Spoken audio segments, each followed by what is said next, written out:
Guys, welcome back to Mornings with Granny. Yes, the bugs are singing, the birds are singing. Someone said they couldn't hardly hear me the other day because nature was so loud.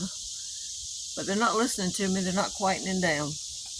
You know, we had a storm the other night here, and wind got up, we had some hail. Power blinked off a couple of times, and you know it's been in the triple digits in the south for a few days. It's nice out this morning. I think it's only supposed to be about 90 today, which is good compared to what it's been being. But I got to thinking, do you have ways to stay cool if the power goes out? So let's go over some of those ways, and if I don't name something, put it in the comments below to help other people. First of all, hydration. Make sure you're drinking lots and lots of water. Also, minimize your physical activity. If you can't get cooled down, don't go out and go jogging or walking or working in the garden or working in the yard, because if you can't go in and get cooled down, you might damage yourself. You might have a heat stroke. I almost had a heat stroke one time. I was working, planting pine trees in a field, and then we climbed a fire tower at lunchtime, and I come down and everything went black and I about passed out. And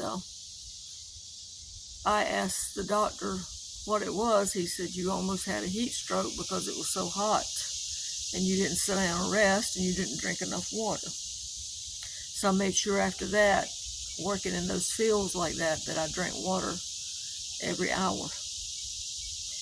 Create some airflow. That means open your windows.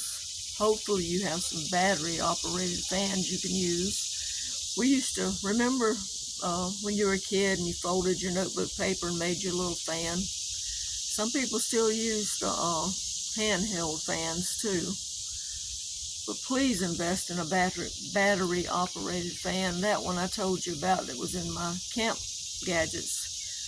It's called I think it's LQTTEK fan on Amazon. I think they're about $30, and they'll run on one charge. If you keep them charged up on low, it will run for 138 hours. And there's also another one that runs for 190 hours.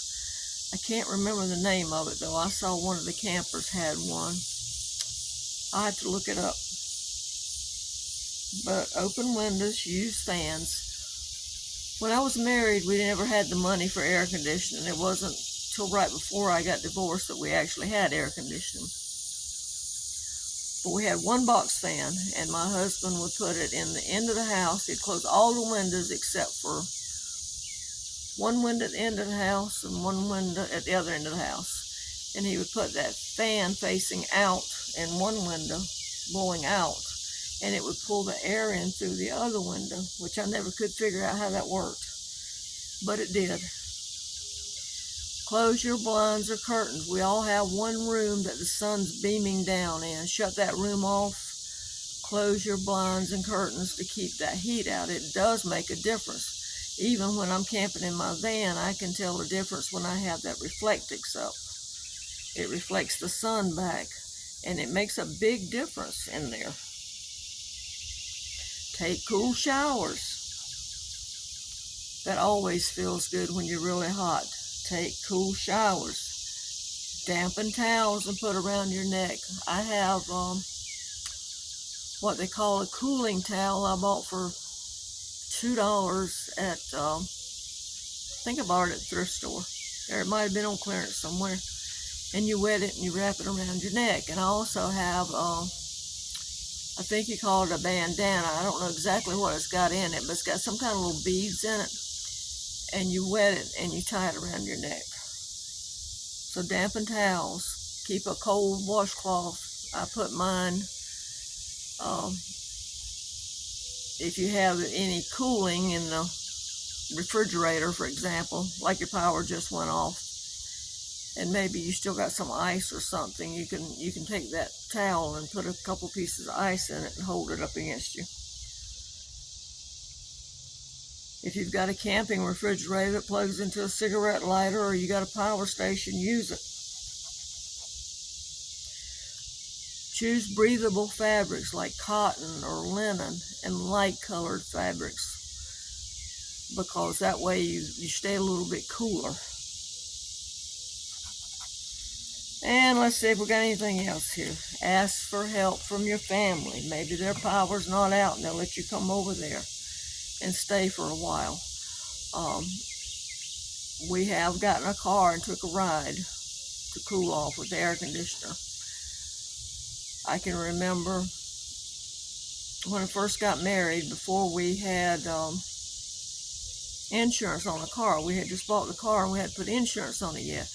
But I remember it being so hot in that apartment, I would go out and sit in the car and crank it up and let the air conditioner run for a few minutes and then go back in.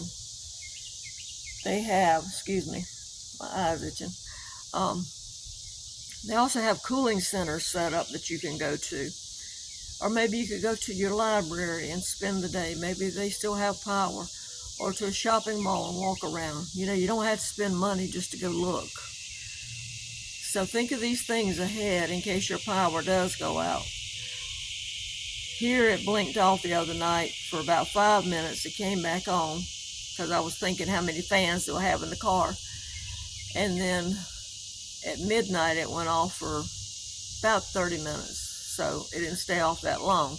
But I know other people in the upstate got hit harder and theirs did stay off for a long time. So think about this, and in the wintertime, think of how am I going to stay warm if the power goes out? You need to have those plans. Cool in the summer, warm in the winter. All right, guys, I'm supposed to meet a friend at the salvage store today, so I'm going to go see what kind of foods I can find marked down. I hope you have a good day, and if you don't mind, give us a thumbs up, and also subscribe if you haven't subscribed. Thank you.